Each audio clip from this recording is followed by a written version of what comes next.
यो प्रिन्सिपलले त अति गर्यो, राम्ररी पनि पढाउँदैन अनि फिस पनि बढाइरहेको छ। यो प्रिन्सिपलको खेल खत्तम गर्ने बेला आयो। विक्रम ढोकाखोल, राम तमसङिन। हेर्नुहोस् सर, हामी तपाईँको छोराको यता एडमिसन गराउन सक्दैनौँ। सर किनकि तपाईँको छोरा सानो जातबाट बिलङ गर्छ अनि हामी सानो जातलाई पढाउन सक्दैनौँ।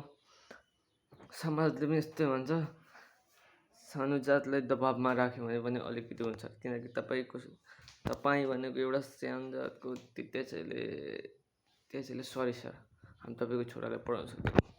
वाह सर वाह, आज बल्ल तपाईँको असली रूप देख्नु पाइयो।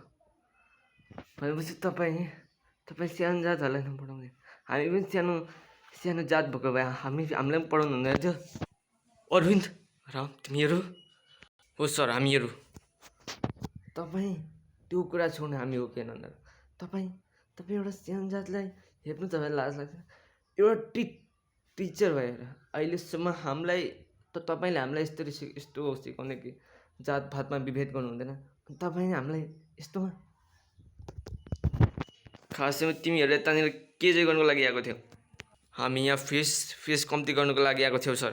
तर पनि तपाईँको यस्तो हरकत हेर्दाखेरि चाहिँ अब फिस हामीले तपाईँसँग लिनुपर्ने। तर यो तपाईँको विद्यालय हो, त्यसैले अलिकति मर्यादा भङ्ग हुन्छ। ए नानी बाबु, मैले त्यतिकै ढाँटेको त। चुप लाग्नुहोस् सर। अब तपाईँको असली सच्चाइ अब पुलिसमा पठाउ। ए भनेपछि तिमीहरू पुलिसमा पठाऊ, पुलिसलाई म पैसा दिन्छु। सर यस्तो खासैमा हामी के पैसादेखि डराउने होइन। तपाईँ नेपाल पुलिस त्यस्तो छैन। यो गाउँको पुलिस अफिसरहरू एकदमै इमान्दारहरू। छोडिदिनुहोस्, बोलाउँदिनँ। तर एउटा कुरा याद गर्नु, शिक्षामा सानो जात ठुलो जात कुनै हुँदैन, सबैको लागि समान हो। सरी यार, सरी